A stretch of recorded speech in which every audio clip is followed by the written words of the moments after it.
And my dear student, आप सभी का मेरे चैनल में स्वागत है। मैं हूं आपकी वंदना मैम एंड यह है आपका न्यू चैनल डियर वंदना मैम। तो फ्रेंड्स, वीडियो शुरू करने से पहले चैनल को अगर आपने सब्सक्राइब नहीं किया है तो पहले चैनल को सब्सक्राइब कर दीजिए, वीडियो को लाइक कीजिए, क्यों और क्या करना है आपको वीडियो को शेयर भी करना है, क्योंकि आप जब वीडियो को शेयर करेंगे तो ये वीडियो अदर लोगों के पास जाएगी और वो वही इन जो शॉर्ट ट्रिक हैं, अमेजिंग ट्रिक्स हैं जो मैं आपको बताती हूँ उन तक पहुँचेंगी। ठीक है, तो वीडियो को शेयर भी करना है आपको और वीडियो को पूरा देखना है, क्योंकि वीडियो के बीच बीच में लास्ट में मैं कुछ अलग से अमेजिंग चीज़ें आपको बताती रहूँगी। ठीक है, तो सबसे पहले वीडियो स्टार्ट करने से पहले आपसे मैं एक पहेली पूछती हूँ। आज बहुत ही अमेजिंग पहेली है, सुनिएगा। 3 पैर की तितली नहा धोकर कढ़ाई से निकली। 3 पैर की तितली नहा धोकर कढ़ाई से निकली। इसका जवाब आपको कमेंट्स बॉक्स में देना है। अगर आपको पता है, नहीं पता है तो अगली वीडियो में हम आपको इसका आंसर बताएंगे और आपसे अगली पहेली पूछेंगे। ठीक है, सोचिएगा और कमेंट में जवाब दीजिएगा। चलिए अपना टॉपिक स्टार्ट करते हैं। फ्रेंड्स, मैंने पिछली वीडियो में आपको बताया था 12th क्लास में आपका फर्स्ट चैप्टर का हेलो एल्केन्स और हेलो एरिक्स, ये आपका चैप्टर था और इसका फर्स्ट टॉपिक था आपका हेलो एल्केन्स। हेलो एल्केन्स मैंने आपको बताए थे कि haloalkanes, dihaloalkanes and poly halo alkanes. तो पहला था आपका मोनो हेलो एल्केन्स। तो मोनो हेलो एल्केन्स क्या है दोस्तों, वो मैं बताऊंगी आपको। ठीक है, एंड माय डियर स्टूडेंट, बहुत ध्यान से सुनिएगा और बहुत अच्छे से मैं आपको बहुत शॉर्ट तरीके से समझाऊंगी कि मोनो हेलो एल्केन्स क्या है, कितने टाइप्स का होता है, किस प्रकार का होता है with example.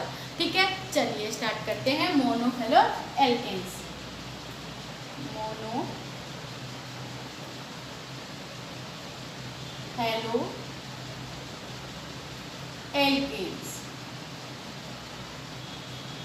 Okay, monohaloalkanes. ये तो मैंने आपको पहले बता ही दिया कि जो मोनो हेलो एल्केन्स होते हैं वो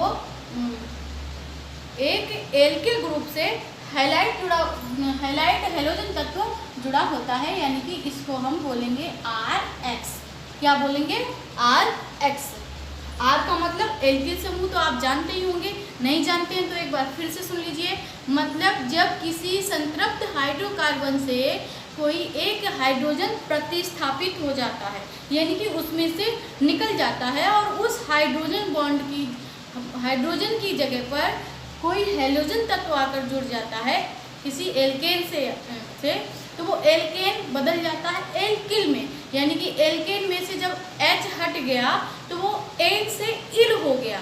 मतलब उसका जो अनुलग्न है वो N हट गया और वहाँ पर आकर इल जुड़ गया। अगर एक हाइड्रोजन उसमें से प्रतिस्थापित होता है तो, और जहाँ से हाइड्रोजन प्रतिस्थापित हुआ है और वहाँ पर हेलोजन तत्व जुड़ा है तो वहाँ पर उसका नाम ऐड हो जाता है। कैसे? जैसे हम फॉर एग्जांपल लेते हैं, इस R की जगह पे कोई भी ले लेते हैं। मान लो हमने C2H5 ले लिया, ये C2H6 था, एथेन था, C2H6 था, लेकिन जब C2H6 में से एक हाइड्रोजन प्रतिस्थापित हो जाएगा तो जी एथिल हो जाएगा। क्या हो जाएगा? एथिल। और ये X का मतलब तो आप जानते ही हैं, नहीं जानते हैं तो एक बार फिर से देख लीजिएगा। Fluorine, chlorine, bromine and iodine, यही थे ना। तो इनकी जगह पे कोई एक हेलोजन तत्व आकर जुड़ता है। मान लो यहाँ पर Cl जुड़ा तो ये हो गया एथिल क्लोराइड। अब इसका देखते हैं मोनो हेलो एल्केन्स का फॉर्मूला। क्या?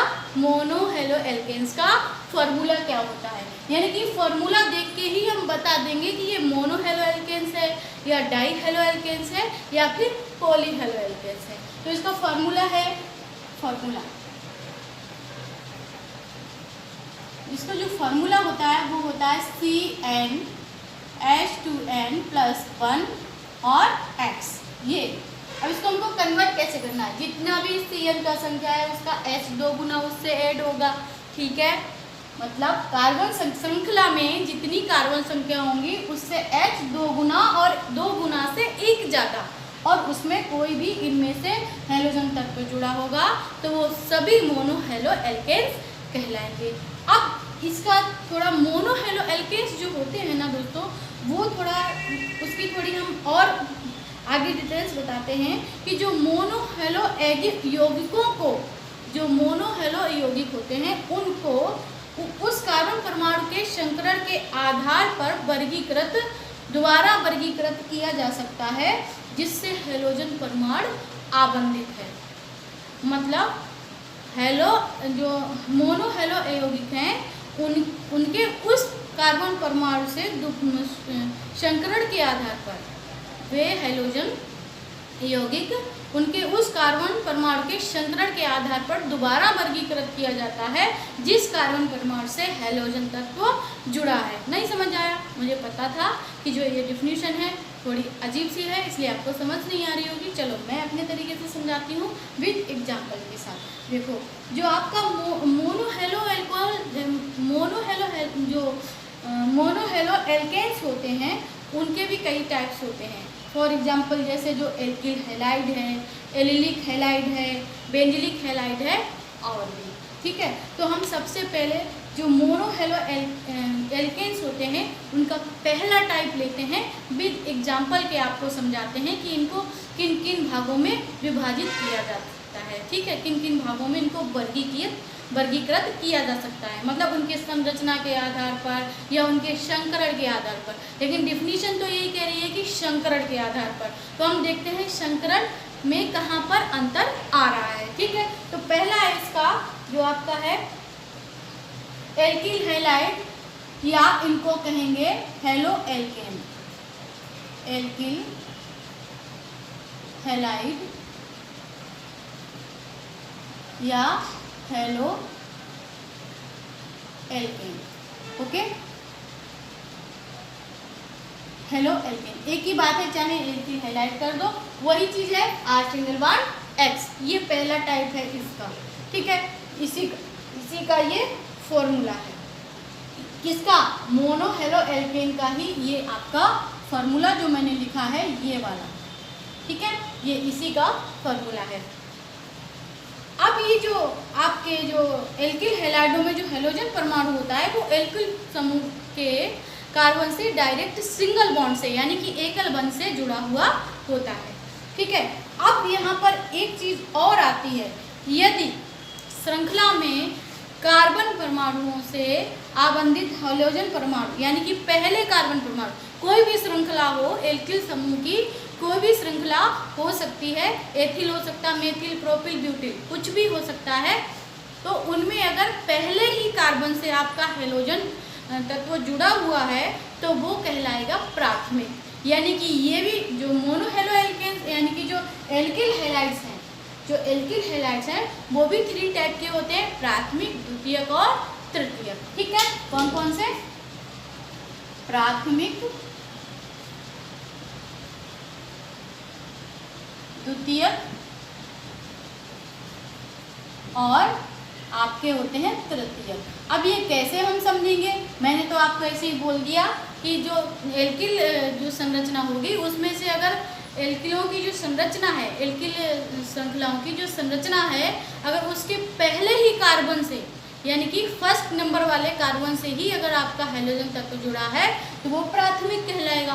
यदि दूसरे नंबर वाले कार्बन से जुड़ा है तो वो द्वितीयक कहलाएगा, और यदि तीसरे नंबर वाले कार्बन से जुड़ा है तो वो तृतीयक कहलाएगा। फॉर एग्जाम्पल जैसे प्राथमिक में हम ले लें, यहाँ पर ले लें C2H5। ऐसे शायद आपके समझ नहीं आएगा, हम थोड़ा श्रृंखला खोल के दिखाते हैं। C ले लो और मान लो यहाँ पर भी कोई भी लंबी श्रृंखला होगी, यहाँ पे प्रोपिल, एथिल, मेथिल जो भी जुड़ा हो, लेकिन पहला कार्बन हम खोल के लिख देते हैं। ठीक है, यहाँ पे इसकी बैलेंस ही H पूरा कर रहा है, यहाँ पे H पूरा कर रहा है, यहाँ पे जो है आपका एक हेलोजन तत्व Cl जुड़ा है या फिर Br जुड़ा है, कुछ भी मान लो। ठीक है, तो क्योंकि ये पहला कार्बन, काउंटिंग तो हम यहीं से स्टार्ट करेंगे, है ना, काउंटिंग हम यहीं से स्टार्ट करेंगे क्योंकि हेलोजन तत्व यानी कि कोई भी क्रियात्मक समूह या कुछ अन्य कार्बन के अलावा कोई अन्य तत्व अगर जुड़ा हुआ होता है तो काउंटिंग हम श्रृंखला की वहीं से स्टार्ट करते हैं। तो काउंटिंग हम यहाँ से स्टार्ट करेंगे, तो फर्स्ट कार्बन यही वाला हुआ ना, तो फर्स्ट कार्बन से हमारा हेलोजन तत्व जुड़ा हुआ है, तो ये कैसा कहलाएगा? हमें बस यही चीज़ देखनी है कि अगर पहले कार्बन से ही, कुछ और नहीं, केवल पहले कार्बन से अगर हमारा हेलोजन तत्व जुड़ा है तो वो प्राथमिक क्या कहलाएगा? Alkyl halide. ये आपका क्या है, प्राथमिक एल्किल हैलाइड। या फिर हम इसको कुछ भी बोल सकते हैं। यहाँ पे जो भी आप जोड़ेंगे, मान लो यहाँ पर आपने जोड़ा CH3, क्या जोड़ा आपने, R की जगह पे मेथिल जोड़ दिया, तो ये एथिल ब्रोमाइड हो गया, लेकिन कैसा है, प्राथमिक है। कैसा है, प्राथमिक। नेक्स्ट देख लेते हैं द्वितीयक में। अब वो ये कह रहा है कि दूसरे कार्बन पर, तो मान लो हम यहाँ पर R जोड़ रहे हैं और एक यहाँ पर, एक एल्किल समूह यहाँ जुड़ा है, एक एल्किल समूह यहाँ जुड़ा है, और यहाँ पर हमने क्या जोड़ा, एक हाइड्रोजन परमाणु, और यहाँ पर फिर से हमने ब्रोमीन जोड़ दिया। ठीक है, अब जो है दूसरे नंबर से ही तो स्टार्ट होगा, चाहे हम इधर से, मतलब इधर से स्टार्ट करते हैं तो भी इधर कार्बन, इधर से स्टार्ट करते हैं तो भी दूसरे नंबर का ही आएगा। हम यहाँ से तो डायरेक्ट स्टार्ट नहीं कर सकते ना, यानी कि दूसरे नंबर पर जब आता है कहीं से तो हम स्टार्ट करेंगे ही ना। श्रृंखला तो यहीं से या स्टार्ट होती है, यहाँ से स्टार्ट, बीच में तो हम स्टार्ट नहीं कर सकते। तो हम अगर इधर से जाएंगे तो भी दूसरे नंबर पे आ रहा है, इधर से जाएंगे तो भी दूसरे नंबर पे आ रहा है। यानी कि कार्बन श्रृंखला के अगर दूसरे एल्किल समूह के जो कार्बन है, उनके अगर दूसरे नंबर पर हमारा कोई भी हैलोजन तत्व जुड़ा है तो वो द्वितीय एल्किल हैलाइड कहलाएगा। समझ आया? ठीक है। नेक्स्ट यही प्रोसेस अगले में है कि जब तृतीयक कार्बन से जुड़ा होगा, यानी कि यहाँ पे भी एल्किल है, यहाँ पे भी एल्किल है, यहाँ पे भी एल्किल है, और इसका चौथी वैलेंसी जो है आपका हैलोजन तत्व पूरा कर रहा है, यानी कि यहाँ से तृतीयक आ जाए। या फिर आप ऐसे भी लिख सकते हो, कैसे लिख सकते हो, C single bond C single bond C single bond C और सिंगल बॉन्ड C, ऐसे करके, मतलब तीसरे पे यहाँ पर आया अगर आपका ब्रोमीन तो ये तीसरे पे आ गया। ठीक है, ऐसे करके, यानी कि 1 मिनट, 3 एल्किल समूह आ रहे हैं यहाँ पे। या फिर आप इसको दूसरे तरीके से भी समझ सकते हो। कैसे?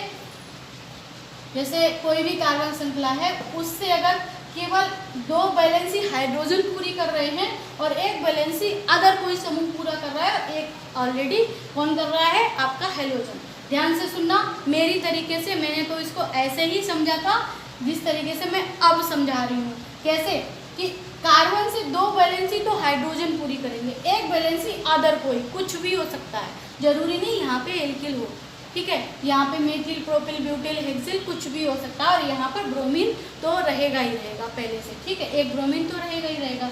तो जब 2 हाइड्रोजन उपस्थित हो कार्बन में, एक ही का उसी कार्बन पर यदि 1 ब्रोमीन जुड़ा है, 1 वैलेंसी से अदर कुछ, और 2 हाइड्रोजन उपस्थित हो तो प्राथमिक होता है। उसी कार्बन पर जब केवल 1 हाइड्रोजन रह जाता है, 1 अदर को, 2 अदर कोई और 1 हैलोजन तत्व, तब वो द्वितीयक होता है।